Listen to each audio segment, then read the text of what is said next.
आपण बांगडा फ्राय बनवणार आहोत. त्यासाठी हळद, मीठ आणि लिंबू लावून ठेवणार आहोत 1 ते 1.5 तास. मीठ टाकून घेतलंय, 1 चमचा हळद टाकली आहे, हे लिंबू आहे, संपूर्ण मच्छीवरती बांगड्यावरती पिळून घ्यायचं आहे. 1 लिंबू घेतलेला आहे, 2 खाप केले होते आणि दोन्ही खाप पिळून घ्यायचे आहेत.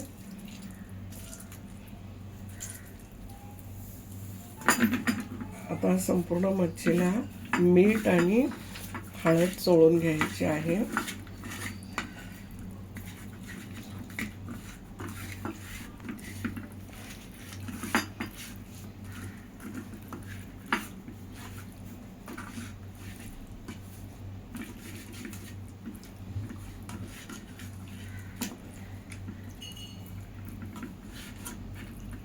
आपण 1.5-2 तासानं पुढचे प्रोसेस पाहणार आहोत.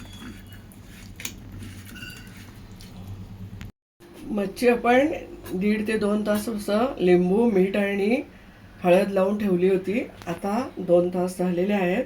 त्यासाठी मच्छीला आपण कोटिंग करणार आहोत. वरून लागण्यासाठी 1 वाटी बेसन घेतलेलं आहे आणि हे गरम मसाला अर्धा चमचा घेतलेला आहे आणि 2 चिमूट हळद घेतलेली आहे. चवीप्रमाणे मीठ घ्यायचं आहे.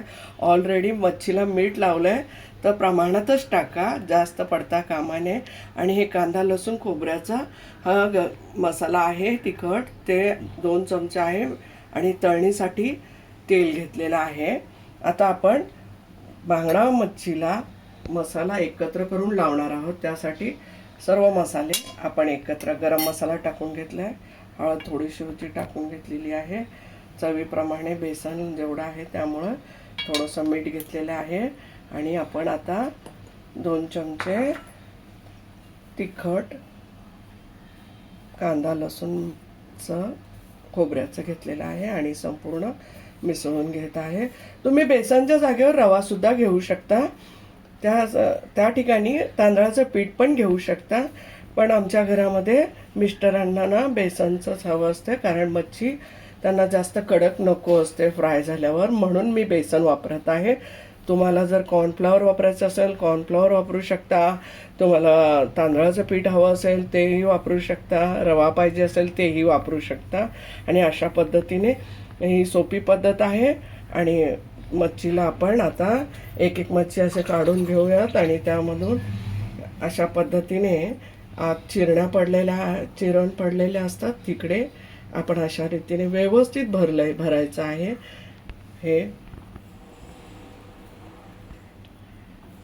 हे मसाले आतमध्ये व्यवस्थित भरून घ्यायचे आहेत. असे आपण सर्व मच्छी मसाले भरून घेऊया. आणखीन एक दाखवते. अशा पद्धतीने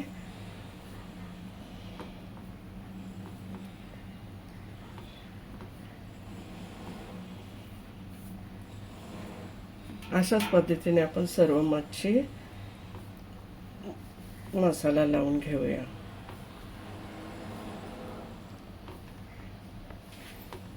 आता आपला तवा तापलेला आहे, आपण तेल ओतून घेऊया. मी तव्यात करत आहे.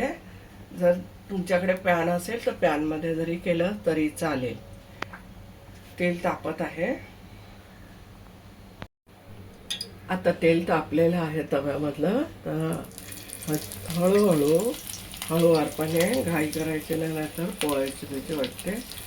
मी एक उलट आणि एक सुलट टाकत आहे. छोटेच आहे बांगडे, तळत आहे.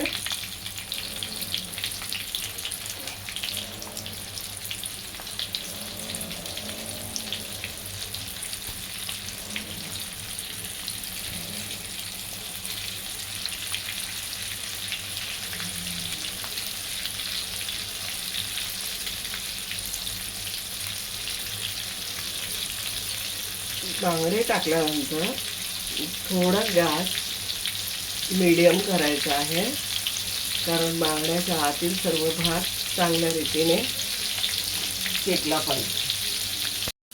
आता ही संपूर्ण बाजू शेकली गेलेली आहे बांगड्यांची. तर आपण एक एक सपोर्ट मी हे घेतला आहे आणि या पद्धतीने हळूवारपणे एक एक पलटी करत आहे.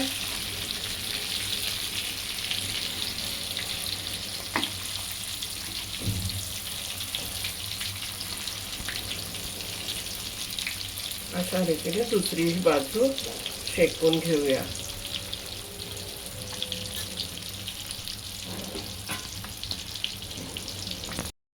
आता या मच्छी आपल्या तळून झालेल्या आहेत. त्याला थोडं तेल गळण्यासाठी साईडला उभं केलं आहे मी तव्यातच. दुसरा मच्छी आपण त्याच पद्धतीने टाकून घेऊया.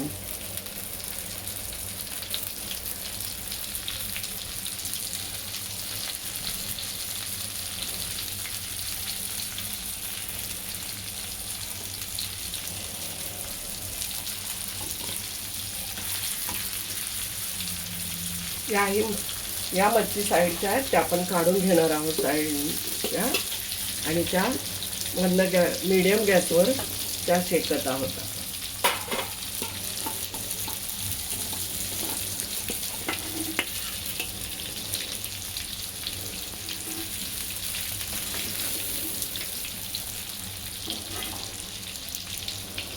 सगळं तळून झालेले आहेत आपले बांगडे.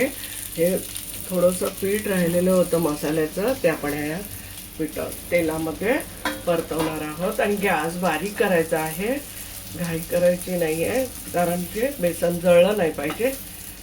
आणि ह्या मच्छी सर्व आतमध्ये परत एकदा आत घ्यायच्या आहे तव्याच्या किनारच्या मच्छ्या आणि त्याला कोट करायचं आहे.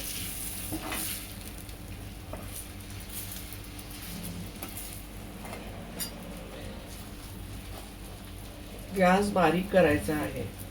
अशाच पद्धतीने आपण सर्व मच्छी यात टाकून घेणार आहोत.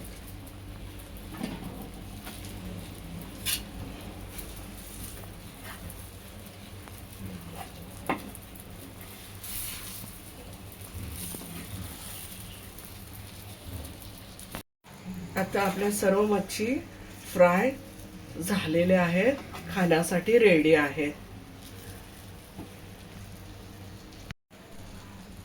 आता आपले मच्छी सर्व करून घेणार आहोत आपण. मस्त खा, स्वस्थ रहा, आनंदित रहा.